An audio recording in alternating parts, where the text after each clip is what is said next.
I just sold all of my YLDY. Stick around to the end of this video to find out why I sold and what they can do to get me back on board.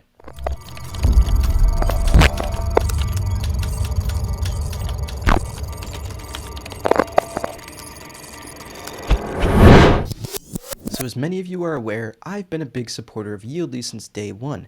I bought YLDY the first day I could on Uniswap, and I used their bridge to bridge over to Algorand. Regardless of any concerns I've had over the months, I've held strong to my YLDY bag.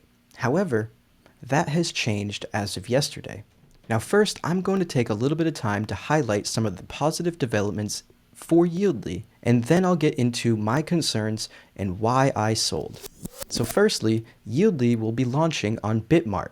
Trading will begin on March 3rd. This is a fantastic development because Bitmart is a relatively large exchange. YLDY is teaming up with AlgoFi, WagMeSwap, and Reach to supercharge TVL. The AlgoFi partnership is opening doors to new product possibilities for LP pools and Launchpad products, and they're also doing similar LP pools for WagMeSwap, or at least they intend to. They also hinted at retooling the Algo prize game, stating, "This includes tooling down on the Algo prize games as we know it, and developing a product that is in sync with Algorand governance rewards. We will make the announcements in due course, so be sure to stay tuned." And there was also a new development with their upcoming YLDY NFT marketplace that they're looking to merge with the GameFi ecosystem, stating YLDY NFT marketplace to become Algorand's premium GameFi destination.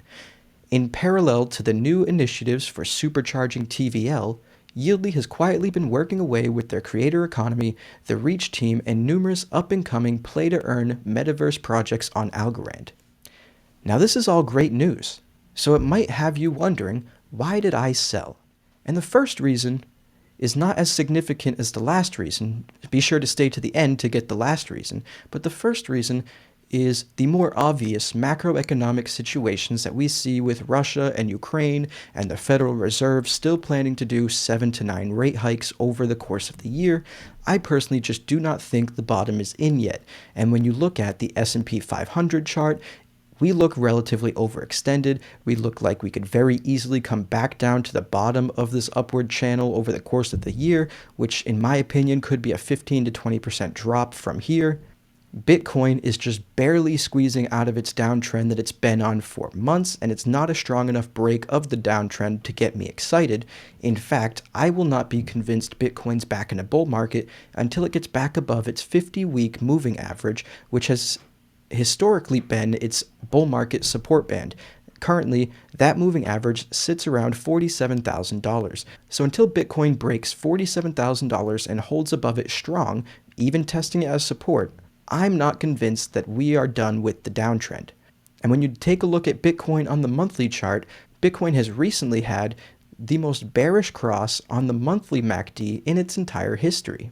And when you look at Algo, it paints a similar story. Algo has been stuck in this downtrend for quite some time. It is yet to break this downtrend in terms of price or in terms of relative strength index.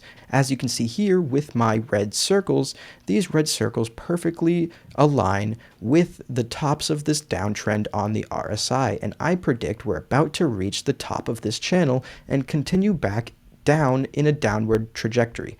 Remember, the trend is your friend until it's not. You really shouldn't be betting against the trend. If the trend is down, you should assume the trend is going to continue until the trend breaks. And we are currently still stuck perfectly in this channel. So to me, there's no break in this downtrend in sight. But what is that more significant reason on why I sold? That more significant reason is a backdoor in their smart contracts. It was recently brought to my attention that straight from their audit report, page 8, A6, emergency withdrawal admin subroutines pose a significant centralized risk. The TLDR here is that they have a backdoor programmed into the smart contracts that allow them to drain users' funds. And if we find page 8 in the runtime verification audit, you find exactly what was just mentioned. A6, emergency withdrawal admin subroutines pose a significant centralized risk. The description, The contract contains a subroutine called emerge withdraw and another one called emerge withdraw algo, and these subroutines are only available for the smart contract's admin to execute.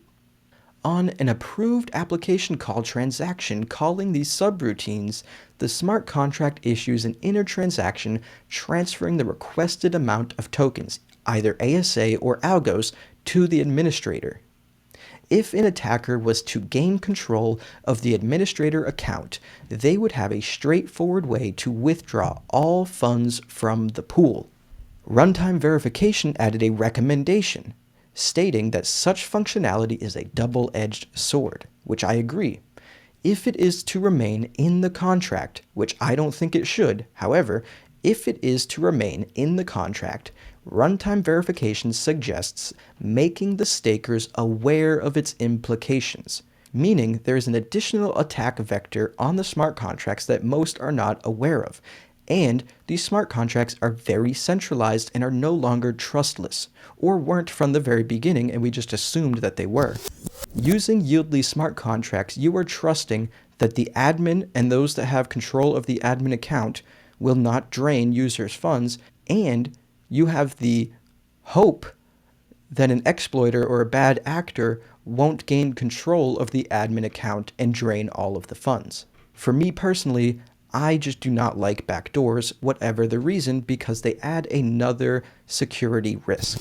Runtime verification continues stating, additionally, we suggest making sure the admin account is a multi-signature one.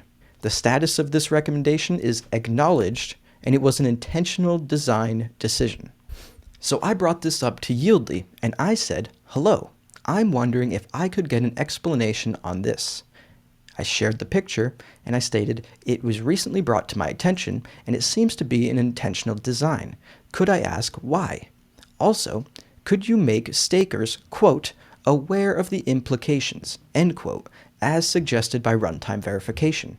Now, YLDY didn't respond for multiple days. In fact, almost kind of humorously, 3 days later, they posted to their Twitter account, are our comms getting better? Asking for a friend. In which I replied, I don't know, check your DMs. And of course, they finally did. They responded with, yes, this was a design decision. Algorand is still a relatively new blockchain with no strongly defined standards or libraries. You saw that even with the most competent eyes in the ecosystem, things will still go missed. Just look at the recent Tinyman incident. We have even more complex mathematical systems than they do. In the event that we do happen to find a bug post-launch, we did not want a situation similar to what has happened elsewhere recently, whereby we have to pray everyone got off our platform whilst someone is draining the vaults. It's a precautionary measure that will allow us to safely withdraw the tokens should any potential risks arise. Now, this is a reasonable explanation. However, I still do not like backdoors in smart contracts. I personally do not think they are safe. I think they add another attack vector for bad actors to exploit. And it centralizes the entire process because these smart contracts are no longer trustless. You have to trust that the admin will not go rogue, or somebody with control of the admin account won't go rogue and drain the user's funds. These backdoors simply shouldn't exist, in my opinion.